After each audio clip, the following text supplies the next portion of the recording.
आप सजा नहीं देते, हम अपने नेताओं को सजा देते हैं। मेरा सवाल, साहिब को सरेआम गोलियों से मारा था पुलिस ने, यहाँ के नेता जिनको इन्होंने टिकट दिया है हमारे साथ जंतर मंतर पे भी था, न्याय के लिए न्याय क्यों नहीं दिया?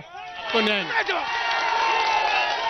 देखिए, कोई भी चीज, आज रॉबर्ट वाड्रा भी हैं, दूसरे भी हैं, उनके ऊपर भी जो भी काम होगा बिना इंक्वायरी के, इंडिपेंडेंट इंक्वायरी के कोई काम नहीं होगा। इंक्वायरी पूरी होनी चाहिए, निष्पक्ष होनी चाहिए। कानून ये प्रावधान करता है, हमारा संविधान ये बोलता है कि कानूनी कार्रवाई निष्पक्ष होनी चाहिए। लेकिन कानून को जगाने के लिए जनता को क्यों उठना पड़ रहा है? सरकार क्यों सो रही है? देखिए, जिसको उठना पड़ रहा है, जो उठा रहा है, वो भी पता होता है, लेकिन फैक्ट यही है कि कोई भी आज तक यहाँ पे हरियाणा के 5 साल के इतिहास में अभी कोई भी इंक्वायरी ऐसा नहीं हुआ कि प्रोरेट हो किसी चीज से। सारी इंक्वायरी निष्पक्ष हुई है। सर एक सवाल और, ये कहते हैं कि महिला सम्मान की बात करते हैं, महिलाओं की 2017 के अंदर और 18 तक 1 साल का डाटा दे रहा हूं, 2019 का नहीं आया अभी, जो इनके आंकड़ों के अनुसार है, ये हुए हैं 3494 महिला अपहरण की गई। वो कहां, इनसे पूछो। 3454 महिलाएं। सवाल पूछिए इनसे, मैं सवाल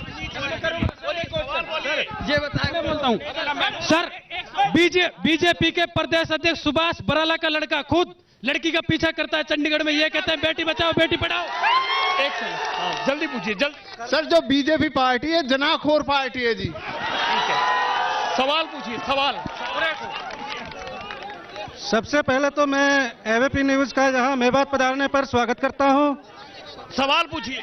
मैं ये कहना चाहता हूँ, जो भाई ये कह रहे हैं कि मेडिकल के अंदर यहाँ पर ये है, मैं ये कहना चाहता हूँ कि आयुष्मान योजना के अंतर्गत, हेलो भाई, सबसे पहले मैं ये कहना चाहता हूँ जितने भी हमारे युवा साथी हैं वो कृपया शांति बनाए रखें, डिबेट पे ध्यान दें। सवाल पूछिए, आप भाषण मत दीजिए। मैं ये कहना चाहता हूँ, जितना विकास इस भाजपा सरकार में 5 साल के लिए हुआ है, कभी किसी सरकार में हुआ है? कुछ कह रहे हैं कि विकास हुआ। एक सेकंड, कुछ कह रहे हैं विकास हुआ, आपने कहा विकास नहीं हुआ। ये जनता तो इसका मतलब पार्टियों के साथ बंटी हुई है। नहीं सर, कौन से विकास की बात कर रहे हैं? इस देश में ना क्या बचा है? एक चीज बता दूं, हरियाणा में सिर्फ ताले बनाने वाली कंपनी बची है, बाकी कुछ नहीं बचा है। ताले बनाने वाली कंपनी। देखिए, जिनकी दिमाग पे अगर ताला लगा हो तो मैं कुछ नहीं कर सकता। ये मेरे को बता दें कि जितने काम यहाँ पे हुए हैं, पिछले 10 साल के अंदर 2800 करोड़ रुपया लगा था, इस सरकार ने 3500 करोड़ रुपया सिर्फ इन्हीं 5 सालों में लगाया। और उसके अलावा जितनी ये परियोजनाएं आ गई, अब जितना काम आगे आ गया, जो आयुष्मान योजना आ गई, वो कहां से आ रही हैं, कौन इंप्लीमेंट कर रहा है? और उससे ज्यादा जो भर्तियों के घोटाले होते थे वो खत्म हो गए, तो वो क्यों खत्म हो गए? कहते हैं जितना काम मोदी सरकार ने खट्टर साहब के साथ मिलकर किया है, डबल इंजन ने जो काम किया है, वो आप लोग 60 सालों में नहीं कर पाए थे। सर हरियाणा के रोजगार की बात मेरे साथ, मैं जनता से निवेदन करता हूं, आपके मुद्दे उठा रहा हूं, आप सुनिए, आप रोल ना बचाएं, आप बैठ जाएं, आपका जज्बा समझ सकता हूं। प्रवक्ता साहब, ये दर्द है यहाँ के लोगों का। विकास की बात करते हैं, हरियाणा का डाटा सुनिए, ये रोजगार की बात करते हैं। आज हिंदुस्तान में 8.2 बेरोजगारी दर है और अकेले हरियाणा में 28.7 बेरोजगारी दर है। इसका जवाब दें। कहते हैं कि आप बेरोजगारी देख लीजिए, हरियाणा को छोड़िए, आप पूरे देश की देख लीजिए, फिर कहते हुए आपको शर्म आनी चाहिए कि ये किया है। देखिए, जिसको शर्म आनी चाहिए उसको बाकायदा शर्म आनी चाहिए।